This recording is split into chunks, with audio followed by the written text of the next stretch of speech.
great day shines upon us, and it is thanks to the man Elon Musk, who took a tremendous risk to his personal wealth to help save this world. Yeah, I know Elon's not perfect. There's a lot of bad things he does. I don't actually believe a whole lot in him. He's got business dealings in China, things that I question. And his statement on Alex Jones is kind of BS. But yo, I will take a win when I see it. Ladies and gentlemen, Sargon of Akkad, Carl Benjamin, my good friend, is back on Twitter. Glad to see it, Carl. For those that don't know, when I was starting up my YouTube channel after leaving Fusion, Carl hit me up and asked me to produce a guest segment for his channel on YouTube. He had hundreds of thousands of subscribers. And so I made a video talking about how the fake news operated, and it was just off the top of my head. And Carl uploaded it, linked to my very small channel of what a humble 40,000 subscribers. And then he helped push me. I think actually I might have had like 60,000. And then he pushed me over 100. And then I got my silver play button. So thank you very much for that, Carl Benjamin. For those that aren't familiar, why this story is so important is that Carl Benjamin is one of the earliest culture warriors, raising red flags over what was going on with the media and with academia. And if more people had listened to this man 10 years ago, we may have averted the worst of the culture war crisis. We may have averted the worst of the death and destruction that we saw throughout the George Floyd riots. And maybe things would have been a bit more peaceful. But with Elon Musk purchasing Twitter, I was actually fairly surprised to see that Carl Benjamin himself, who he now runs the Lotus Eaters podcast, I recommend you guys check that out, has been restored to Twitter. Now, I don't think that getting banned from Twitter is the end-all, be-all for anyone's career. Clearly, Carl Benjamin's been running the Lotus Eaters podcast to much success. But now he is here in front of everybody. There is an advantage to being on Twitter in terms of being in the fray. One of the original culture warriors. I'm sure that the reinstatement of Carl Benjamin will have all of the woke journalists screaming, it's Gamergate 2.0 or 3 or 4. I've lost count of how many times we've accused Gamergate of being resurrected. Every single time something happens, these journalists come out and they're like, Gamergate's happening again. It's like, okay, dude, well, you don't know what you're talking about. But it really is amazing to see Carl Benjamin's return. And he says, thank you for bringing me back to life, Elon Musk. 5 years in exile is a long time. A lot has changed. We're in a different world now, and I'm a different man. Things will be different, but hopefully better. The tide may be turning. Carl then goes on to thank many people, including Michael Malice and the Quartering, as well as me, Andy No, Lauren Chen, Styx, and Count Dankula. We've all been cheering on Carl and calling for his reinstatement. Michael Malice put out a tweet to Elon Musk saying, reinstate this man. He has been reinstated. Carl Benjamin gives a shout out to Jordan Peterson, Brett Weinstein, Conceptual James Lindsay, and Peter Boghossian, among many others. So I think this is a tremendous moment. It really is. And maybe a bit more esoteric for those that have only started getting into politics in the past few years, because Sargon, Carl Benjamin, has been off Twitter for 5 years. 5 years. To understand who this man is, he's been referred to by these university professors, people like Jordan Peterson. I think it actually was Jordan Peterson who said this. He called Carl Benjamin a blue-collar intellectual or something to that effect. I think that's a blue-collar, what did he say, intellectual? Is that what he said? Basically, the working man's smart person. That is, Carl is your average guy who pays attention and started calling these things out, started doing the research. And in the past, Carl has produced a bunch of really amazing videos, particularly on Venezuela. I remember the documentary that Carl made on his channel, Sargon of Akkad on YouTube, discussing Venezuelan politics. This is a huge win. And ladies and gentlemen, we may be about to enter into a Memoir 3 with Elon Musk reinstating all of these individuals. I mean, a ton of people are back. We've got the Babylon Bee, Jordan Peterson, Andrew Tate, Trump, ALX tweeting himself, Veritas, James Lindsay, Office of Mike, Marjorie Taylor Greene, Savannah Hernandez, Juanita Broderick. Who's next? Yo, this is crazy. Elon Musk is not just sitting around. Now, I said that I would not give my $8 to Elon Musk unless he freed the political prisoners. And he has. And so, life isn't perfect. Alex Jones should be reinstated. That's it. Elon Musk says he won't do it. His reasoning is incorrect, lacks moral and principle. But I'll take a win when I can take one. You know what I mean? I understand it may be difficult for Elon to reinstate Alex Jones due to the controversy. And my response the other day, we were talking about this with Darren Beatty. He said maybe he can't. The political climate, he can only do so much. And I'm like, sure, then don't lie to me. Don't tell me the reason is because of the kids when the real reason is you're scared or it's impossible. Just either don't address it or say something like there's only so much that can be done. Or say something, he didn't have to take the issue of Alex Jones and make it so negative. When he was just like, I'm not restoring him. Too bad.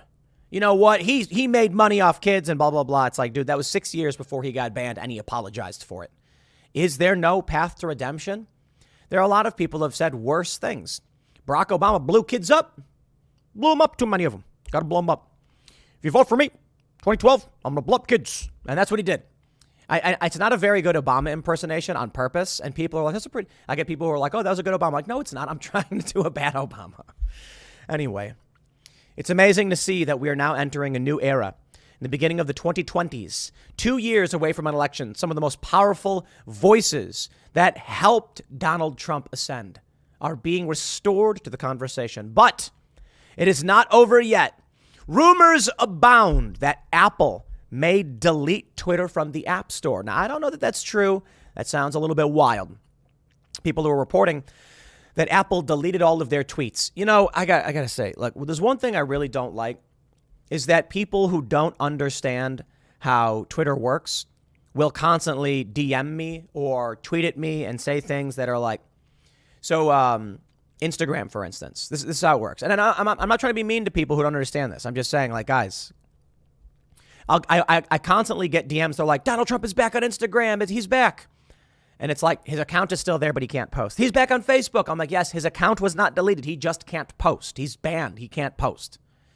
And so they're acting, they don't understand. So the same thing is true with Twitter. People don't understand that someone could be locked out of their account and their tweets are still there. And with Apple, people are reporting that they deleted all of their tweets. And now people are coming out and saying, guys, Apple never tweeted. It's an account they use for advertising stuff. So they have ads, but they don't have publicly available tweets. I don't know if that's true either. I'm just saying, everybody wants to rush out, But here's the news. Elon Musk fired Twitter's head of sales after she refused to sack more employees. He had previously begged her not to resign. The other day we were talking about Twitter. And with all these major victories, I likened it to, you hear these stories. Someone's on their deathbed, an old person, and they're like laying there and they're like, ah. And then all of a sudden they sit up and they go, I'm feeling much better now. I'd like to see my family. And then they're like, whoa, they're lucid and energized. What's happening? Then the family comes in, they smile, they laugh, they hug, and they say, glad to see you're feeling better. Oh, the family leaves, person dies. I don't know what it's all about, but I certainly believe in something well beyond this reality and this existence. And there's something interesting and magical about those moments when you read about them. My understanding is they're fairly common. It's almost like a person's soul says, I am going to take all of the remaining energy I have for one final moment with those that I love, or for some purpose. It defies, in many ways, it doesn't really defy the natural laws. It just feels like it does. I mean, it very well could be a natural component of our lives that before people passed on, they summoned up what little energy they have to make sure people were stronger, because if that were to happen, then people were more likely to survive, evolution and all that jazz. But I like to believe it signifies something deeper and something beyond. Anyway, I bring that up because it kind of feels like that's what's happening with Twitter. The other day, Luke and Mary were both saying that the replies to tweets are appearing above them and you have to scroll up to see them. Like, wait, what? That hasn't happened to me. What I have seen is that you'll click a tweet and then it'll appear and then disappear and say the tweet is unavailable. And then you got to keep refreshing, trying to get the tweet to appear. It's so weird. Yes. The glitches are, in fact, piling up. But it's only been a few weeks. So we'll see what happens. We'll see what happens. Elon is still in purge mode, reducing staff to just around 2,750. And I don't know if that's true. I heard it was way less. I heard that he got rid of, I thought they were down to only a few hundred employees. Elon wields the axe again. Twitter boss Musk fires staff from sales team during latest bloodbaths at social media firm that's seen him reduce headcount from 7,000 to just 2,700. My friends, as you go to this Thanksgiving dinner and see all those you know and love, if there is anything you can say that you would like to give thanks to, it is Elon Musk. Look, I'm not saying the dude's perfect. I'm not saying you give him a pass on all the bad things he said or done. Of course not. I'm saying you give thanks to what he's done now. He's firing these people outright. He's carving down the company, and he's bringing people back. Apparently he's reporting record growth of the platform, which is good for the platform, and it's lit. Yo, if you're not on Twitter right now, it's crazy. It's crazy. People are losing their minds. Nate, I gotta talk about this later. Nate Silver, all right, he's like a New York Times. I don't think 538 is still with the New York Times. I'm not sure. But he's calling out these NBC News fact checkers. Like, it is getting wild. Really does feel like the tides have turned and we are on track to win the culture war. The removal of these salespeople. I have to wonder. Now, one of the big risks to Twitter right now, and the scary thing, is that they're not making money. Elon Musk says they're churning about $4 million per day. So they have to start getting rid of people. And they are. But getting rid of your sales team, Elon, I don't know if you will ever hear this. You probably won't. I tried buying an ad where it was a picture of Donald Trump going Super Saiyan. I'm making fun of the political climate. I'm not really mocking Trump. It is sort of making fun of Trump. It is satirical in that Donald Trump is powering up. And so he turns, like Goku from Dragon Ball Z. Some people, if you don't, who doesn't know what Dragon Ball Z is? And I don't know. Some people probably don't. Anyway, it's an anime. And they said it was political. They rejected the ad. So then I said, okay, fine. What if I advertise this rooster? It is a cartoon of Roberto Jr., my rooster, on a shirt, and he's got his wings up, and it says, stand your ground. And they rejected the ad. Why? They said it was inappropriate content. What? I'm giving you money. That's crazy, man. I tried giving this company money so I could sell a rooster t-shirt. That's seriously all it is. It's a rooster raising its wings saying, stand your ground. It is just a meme idea that we had. There's like, don't tread on me, where the snake is like, if you screw with me, I'll bite you. The rooster, the reason I did this is that roosters will sacrifice themselves to save their hens. And I think that's honorable. And I respect the noble rooster who would charge at a fox, flapping his wings like crazy and kicking his spurs, knowing he will die to save his ladies. See, that's something I think humans can aspire to, and many often did. The strong masculine trope, a man charging into battle knowing he may not return home, a man running full speed into a burning building knowing that he may die, but there are people in that who need to be saved. Now, the reality is most people don't think they're going to die. My dad's a firefighter. He said if they ever thought they would die by going into a building, they wouldn't go in. Well, yeah, I mean, that's obvious. But they do. But that is not to say that they don't understand the risk is there. Of course they understand that. The general idea is if the building is creaking and about to collapse, they're like, we can't go in there. It's like no one's going to go on a suicide mission. Some people do, okay? But the idea is running into a burning building is an inherent risk. We used to have a culture of strong people who would say, I would be willing to do that. We don't so much anymore. We have a strong culture now of people running away. Like look at Parkland with the cop or whatever, the security guard. He's like, oh no, I hear a shot. I better run and hide. Look at the cops in Uvalde. It's like, no, we can't go in. We're scared. You mean to tell me that these cops, these security guards don't have the bravery of a rooster? Come on. That's insane to me. So that's why I said I will promote my rooster, because roosters have more bravery in their little bodies than these humans do. Anyway, Twitter rejected the ad, and they said it was inappropriate content. So getting rid of the sales team, I don't know how this is going to play out. I don't know how it's going to play out. If you're not able to take my money when I'm trying to promote the idea of a rooster, that's it. I don't know how this is going to work out. But maybe it's not necessarily a good sign, or maybe some things need to change. But the goal with producing shirts like this, the goal of producing culture like this, is to push those ideas that I think most of you agree with and we need restored. The idea of strong, positive masculinity.